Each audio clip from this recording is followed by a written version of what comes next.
Good morning.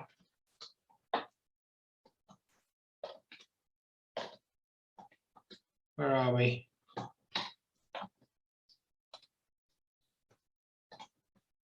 Good morning, Pedro. Hi. Can you hear me now, James? I can, yeah. Very good. Thank Nice to do this. I know it's very early in the morning where you are. It's okay. Yeah, no, we're pleased to get you. You've got a presentation that you gave me. Do you want to just sort of run through a few slides, just explain exactly what BioPharma Credit does and how you go about managing it, please? Yes, and these slides are publicly available on the website of the company called bpcruk.com. And first of all, James, thank you for having me, and thanks everyone for listening in. We can start on slide 4, just to be more timely, and use this slide to describe what it is that we do as a business. Pharmacon Advisors is the investment manager of the BioPharma Credit Funds. We have 2 funds, the BPCR that's listed in the London Stock Exchange, as well as a private fund. What these funds do is they invest primarily in senior secured debt to life sciences companies that have approved products. By life sciences, we mean the company has to sell a product, either a drug, a device, or a diagnostic. Most of our loans will be to drug companies, even though we will do some in the devices and the diagnostic space. This is a very large industry. Drugs alone is over $1 trillion in sales per annum. If you add devices and diagnostics, that takes you to around $1.5 trillion in sales. So it's a massive industry, but it's also an industry that invests heavily in research and development. Close to $200 billion in R&D per year in the drug sector alone. This is what drives innovation. This is what drives new cures. And from our perspective, this is what drives the need for our capital that just continues to grow over time. Because a large and growing portion of this R&D spend is being done by small and mid-sized companies, which are the ones that reach out to us for our debt. Some other interesting characteristics about the industry, which we will share, is that our collateral, right, the ability of these companies to repay us is driven by sales of drugs, and sales of drugs are completely uncorrelated with what's going on with the economy. First of all, they are perfectly hedged for inflation. Drug prices always rise by at least inflation, right? And given their high gross margins, the impact on their COGS is less than the impact in the sales. So actually margins expand when you have inflation. And also, again, sales are not affected by economic cycles. And the last thing to comment on our industry in general is that, or in our investment strategy, is that we do not take clinical trial risk. We do not take approval risk. When we are underwriting our loans, most of our borrowers will have very interesting pipelines, but when we underwrite our loans, we have to assume that their pipeline will fail, right? And that even upon their pipeline failing, the existing drugs need to be sufficient to service the debt.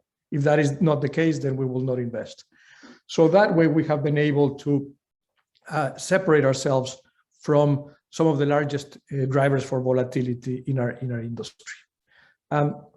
Briefly on our track record, we have been investing for the past 13 years in this space. We've invested over $6 billion, 45 transactions, and we haven't had a single default, much less bankruptcy or losses, which is quite unique in the debt space, right? Not to have a single bankruptcy or never having lost any capital.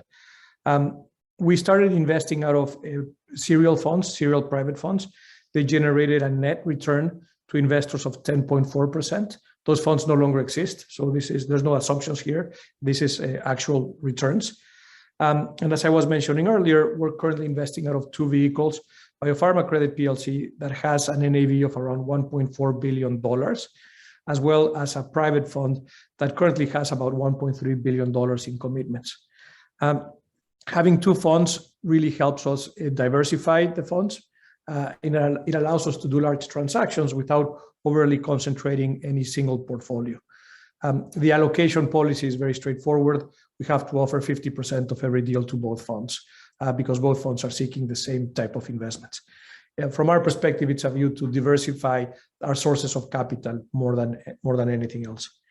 Then specifically with regards to BioPharma Credit, it was IPO'd in 2017. It is targeting a total return on NAV of 8 to 9% over the medium term. There will be years where we have higher returns, years where we have lower returns. The volatility in the returns of a BPCR is mainly driven by cash balances, right? When we hold large cash balances, that hurts our returns because cash doesn't earn you as higher returns as our portfolio. But on a cash adjusted basis, our returns would be comparable to the private funds and they would be very steady. Something that we have been focusing on over the past several years is improving our cash management so that we can maximize the returns. Regardless, we've been targeting and we've been successfully paying a minimum dividend of 7 cents per year, right? And if our returns end up being higher than the 7 cents, we pay it as a special dividend at the end of the year. And for that, James, if we can move to the next slide. This one shows primarily the history of the dividends. When we started BioPharma Credit, we brought in a small seed portfolio. The vast majority was cash of the assets. So in the very beginning, we were targeting a 4-cent dividend, which we were able to pay throughout, and we were growing it as we were making investments. And then we've been able to pay at least the 7-cent dividend since the second quarter of 2018. So again, something that our investors really like in both the private and the public funds has been the stability of our returns, the stability of distributions that we've been making in the form of dividends. With regards to the share price, some volatility around COVID, right?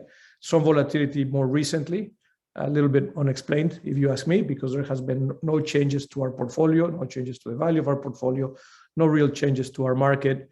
However, we do participate in a larger market, and that's what drives volatility in share prices. But again, we haven't had to reduce the value of our assets, any of our assets in the past 13 years, right? So very steady return profile. If we can move on to the next slide. What this slide shows you is the stability of the returns of all of our individual investments. This is a pretty unique slide where you can actually see all of the realized returns of all past investments that have been fully repaid, meaning there is no valuation assumptions here. These loans no longer exist. What you're seeing there is the IRR, what was the cash out, cash in, what was the resulting return. And as you will see, it's quite interesting that there's been really no cyclicality to our returns. This is 13 years of data. No correlation with what's going on with other markets, be it equity or debt. Our returns have been, for the most part, quite steadily between 10 and 15%. The green dots show returns of investments made on behalf of BioPharma Credit PLC, which again, it came to be in 2017. The major difference between the 10 and the 15%, there is some difference in coupons. Over time, some loans we can get better returns than others, but a lot of it is also driven by prepayments. Most of our corporate loans will be prepaid early, and as a result, that will generate slightly higher returns because we are amortizing the upfront fees over a shorter period of time, and we're also charging some prepayment fees. You will notice we have 5 outperformers, right? Meaning returns substantially higher than the 15%. There is no equity component to these returns. So even though equity markets in biotech have boomed for a number of years, we have not been taking exposure to equities. Therefore, we have not been making gains from equities, nor losses in the most recent year. This outperformance comes from prepayments as well. And that's because in all of our investments, in all of our loans, we seek to get a protection of at least 2 to 3 years of interest payments. So we allow our borrowers to prepay at any time, but they have to guarantee us 2 to 3 years of interest payments. So if you look at our last outperformer, that 25%, that was a $500 million loan to a company called Tesaro. which was the company was acquired 1 year later by Glaxo, GSK, the UK pharmaceutical company. They acquired Tesaro for $5 billion. That gives you a sense of the loan to value, right? It was fully secured with all of their assets, a $500 million loan. Then those assets were acquired for $5 billion. Now, since Glaxo acquired Tesaro just 1 year after our loan, Tesaro had to pay us our principal, accrued interest, prepayment fees, and another full year of interest payments. That's what drove that 25% return. No? So very, very unique situation. When we talk about outperformance, we do need to talk about underperformance. You will see that 5% return, that was an investment that we made in 2012, so close to 10 years ago. That was not a loan, that was a cap royalty, a structure that we were doing at the time where instead of locking in a rate of return or a coupon, we locked in a cash-on-cash return. We were getting a royalty until we got 1.5 times our money back. Long story short, this drug ultimately did really well. It sold close to $600 million last year. So the credit analysis was correct. What happened was that it took a long time for sales to ramp, meaning in the early years, the sales underperformed expectations. And as a result, we were getting the money, but it was taking longer to get the money and therefore a lower IRR. We do learn from our mistakes.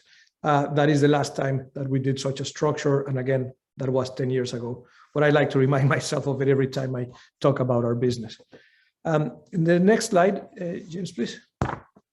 So this slide needs a little explanation. It shows the history of the portfolio at BioPharma Credit PLC and how we're affected by both cash balances, equity raises, and prepayments.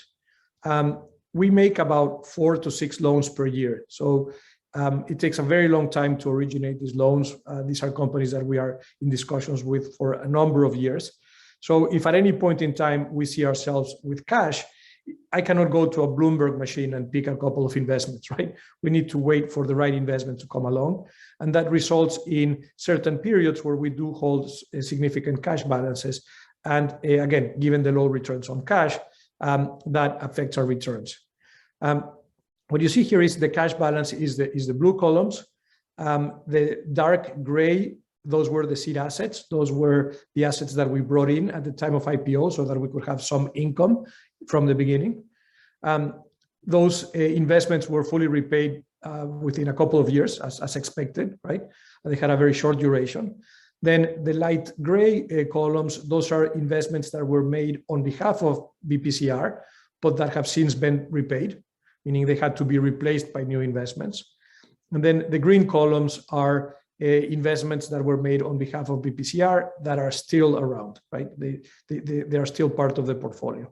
Now, you will see that the cash balances have moved a lot, right? In the beginning, again, post-IPO, we were sitting on a lot of cash. As we were deploying it, we started to maximize the investments. And then around September of 2018, when we had no more capital, we did a $300 million equity raise. That was our last equity raise. And something like 2 weeks after we closed that raise, Glaxo announced the acquisition of Tesaro, right? So all of a sudden, we had raised $300 million and we were going to get over $300 million back from Tesaro. So that's what resulted in that very large cash balance of close to $780 million in March 2019. We had since invested all that capital, and then in the middle of the 2020s, we received 3 prepayments that again increased our cash balance by September 2020, and then we started to decline it.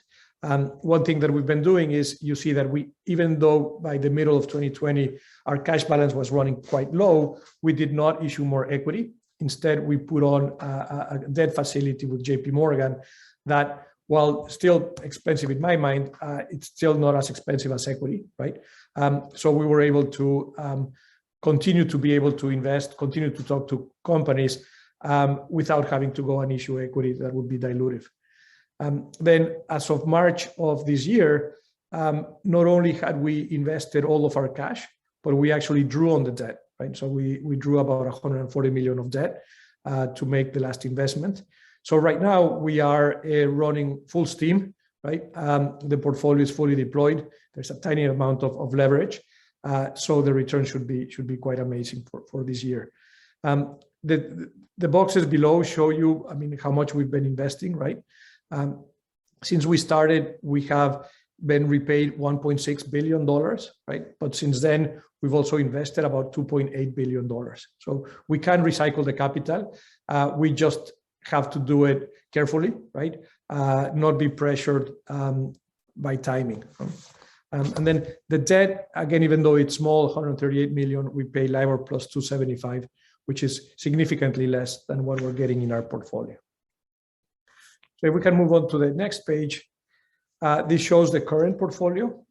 Again, what it shows here are the names of the companies. First of all of these borrowers are publicly traded companies. This is really unique in the debt industry or in the direct lending world, where there is pretty much perfect information about our borrowers, right? Because they're publicly traded.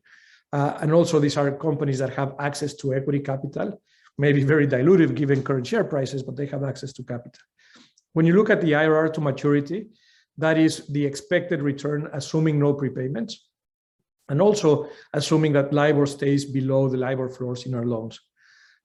We know that most, if not all of these loans will be prepaid early. Therefore, that the expected return will be higher.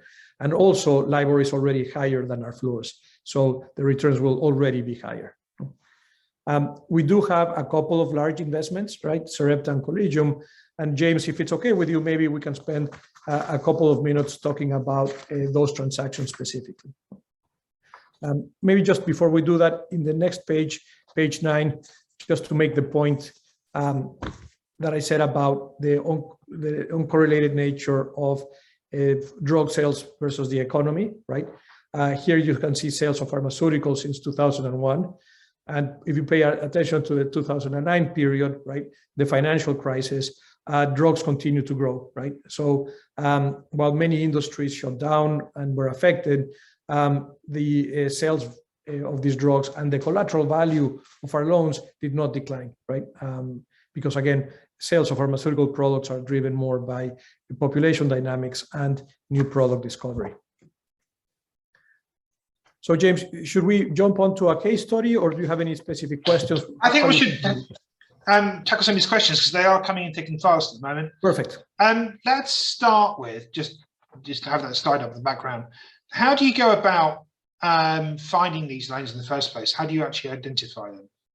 Sure. So this is an industry where there is almost perfect information as to who could be our potential buyers. All drugs that have been approved in the US or Europe, right? It is known to us, right? If you know how to look for that information, you can find out what drugs have been approved, what drugs are getting approved each year, which drugs are expected to get approved this year, even what drugs are in development that may get approved 2-3 years from now, right? So once you know that, if you know how these drugs work, etc., you can also determine which drugs you would like to lend against. And you can also find out who are the marketers of these drugs. And you can also determine if they would be good borrowers, right? I'm not going to waste my time calling Pfizer to lend them at 10% when they can borrow very cheaply, right? So we have all of this information. And then with that, what we do is we make it a point to talk to all of the companies that have approved drugs that we would be happy to lend to today, right? Those companies, we talk to them at least 4 times a year, sometimes more. We also follow closely those companies that have approved drugs that maybe we're not happy lending to them today, right? We're waiting for something to happen, sales to grow, insurance coverage to grow, etc. We still talk to those companies at least 2-3 times a year, making sure we stay close to them with the expectation that upon approval, that as things improve, we might be able in a position to lend to them. And then we also follow closely those companies that have drugs that can get approved within the next year or 2.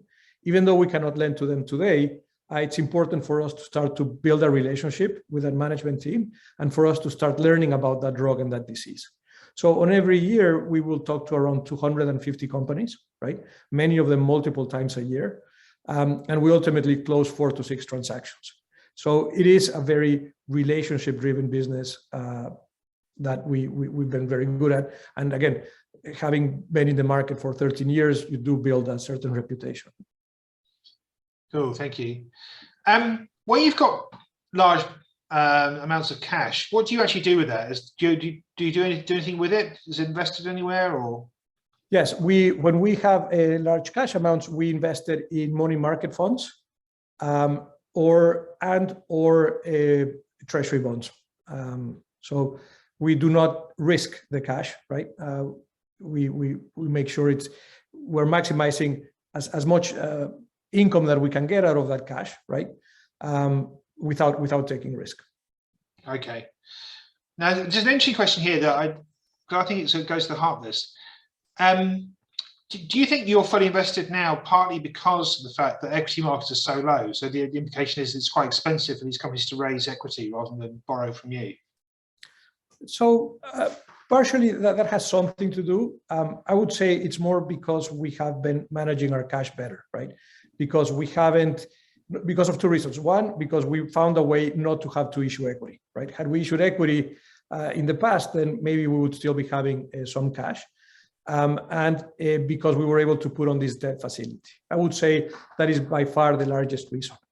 Regarding speed of capital deployment, yes, we are affected by equity markets, primarily into how they impact the convertible bond market. So if you move to page 12, what page 12 shows is the number and size amount raised in IPOs, which again helps us in the long term because this is helping fund companies that 2-3 years from now may become our borrowers. And when equity markets are booming, you have more IPOs, so that's great. The flip side of that is that our largest competitor is the convertible bond market, right? These companies like to issue converts at 1% coupon, and they will do that when their shares are trading at or near their all-time highs, right? So for example, in 2020, 2021, in our industry alone, there were close to $30 billion of converts issued, right? Close to 80 companies. There's a number of those companies that I would have loved to have lent to, but because of the convertible market, they decided to issue there.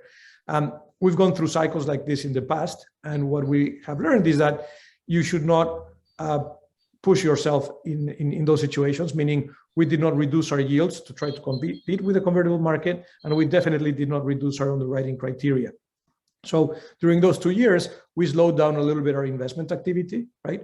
Now that flipped at the end of 2021, and in the past 6 months, we've invested over $1 billion across 5 transactions. So yes, we will be investing more when equity markets are lower. But again, the reason why we don't have that much cash right now is because our use of the facility, and also because we haven't had prepayments in quite a while, which may change at any time. Actually, would it now be a good time to raise some more money and deploy it, do you think? Yes, no, we're seeing excellent opportunities to deploy capital. We expect the end of the year is going to be a very busy year. Now, under BioPharma credit, we cannot issue shares below NAV, no?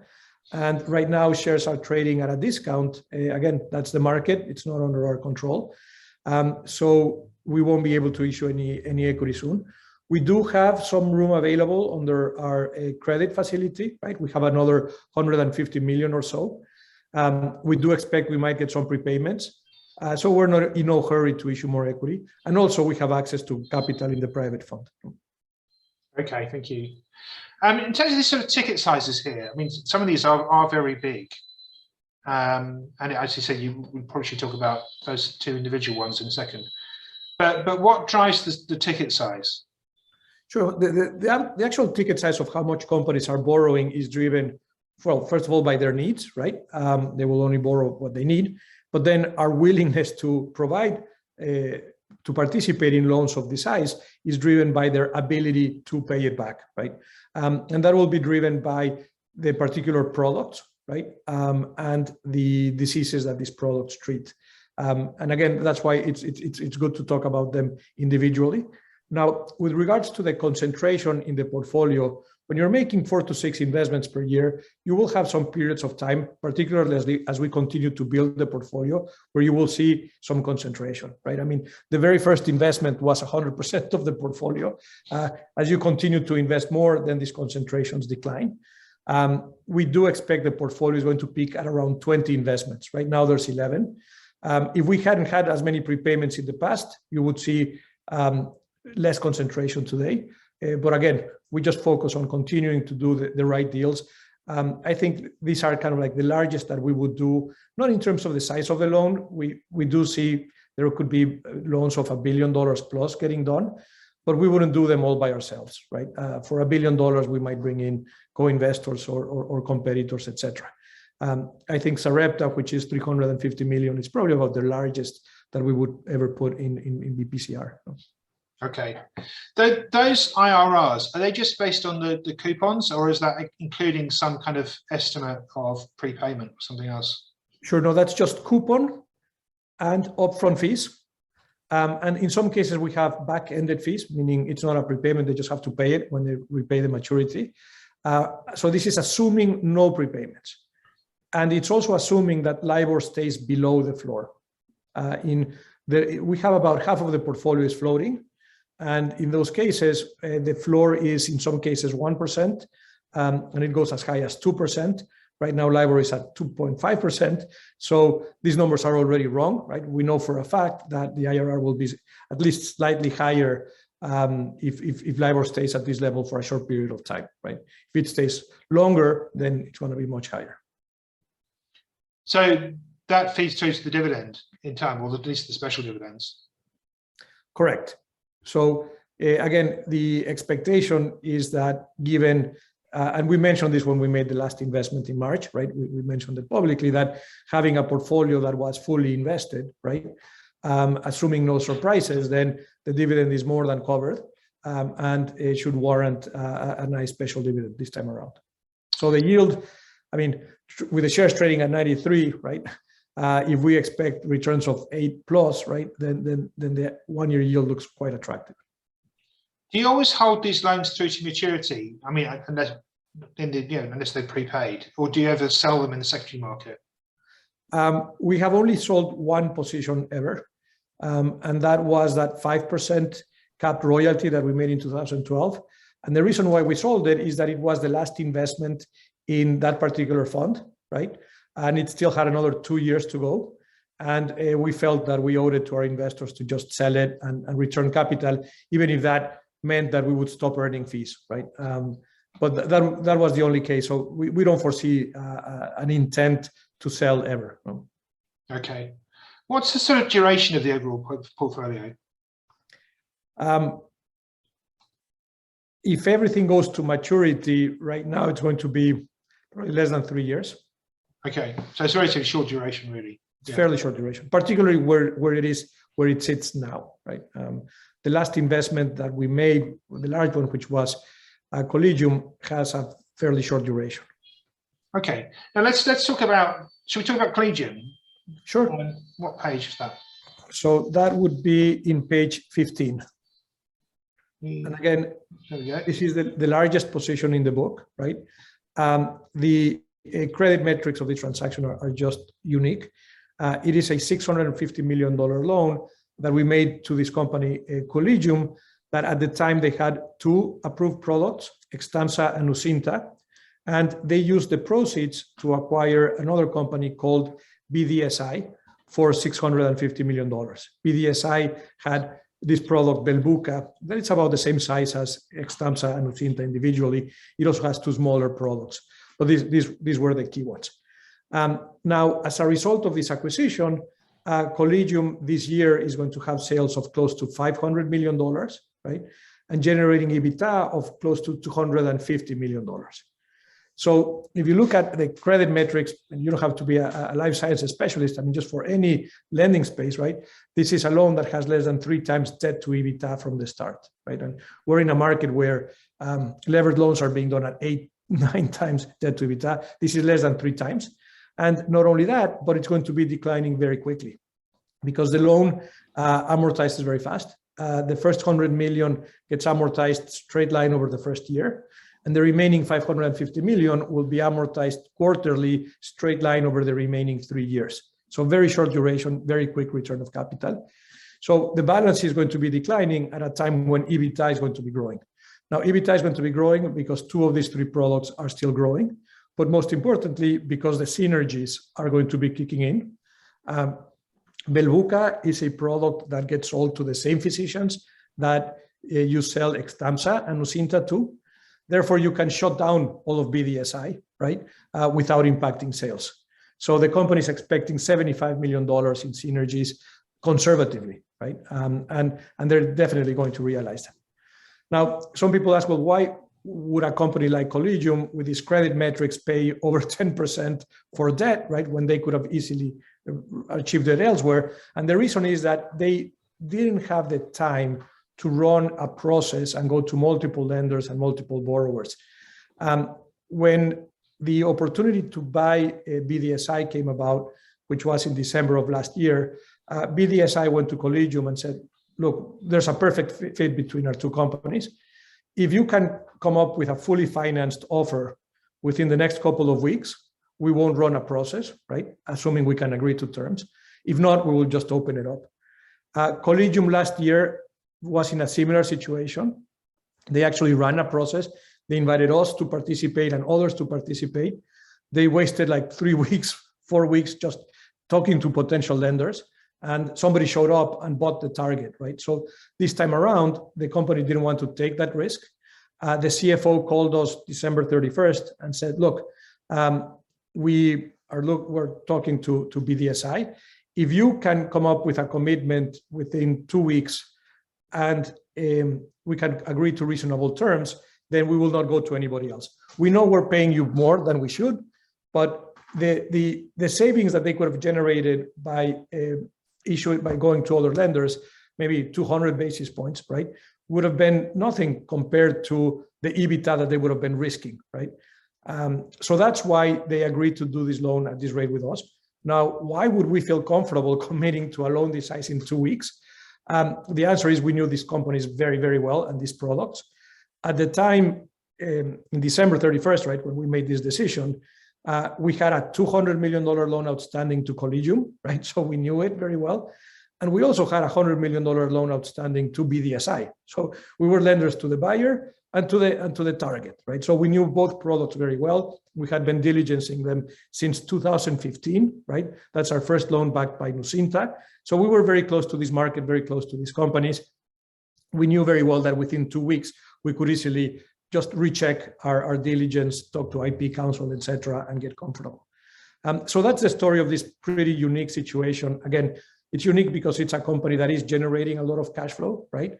Most of our companies have negative cash flow because they're investing a lot of in R&D. Collegium is not.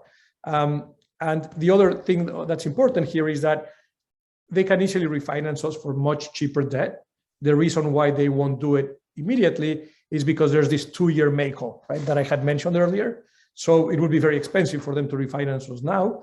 2 years from now, that's another story. That's why I do think this loan will not be with us for more than 2 years, unless Collegium makes another acquisition and we have to step in again. Yeah. So I think we should make it, so these are private loans. They're not rated, are they? They are not rated. Yeah. None of our loans are rated. No. Exactly. And in terms of the kind of due diligence that you do on the individual drugs, I mean, how deep do you go on that? Sure. So by the time we close a transaction, right, we will have spoken with dozens of physicians about that particular drug and that particular disease. And this is a 1-hour phone call with different specialists, and where we talk about their patients, we talk about these diseases, how they present, how they've been treating it in the past, how they intend to treat it in the future. These are very expensive calls that take a lot of time, but it's critical to our diligence, right? As we understand what is the practical use of these drugs, right? Then we build our own models on the basis of this information and on the basis of how many patients there are, et cetera.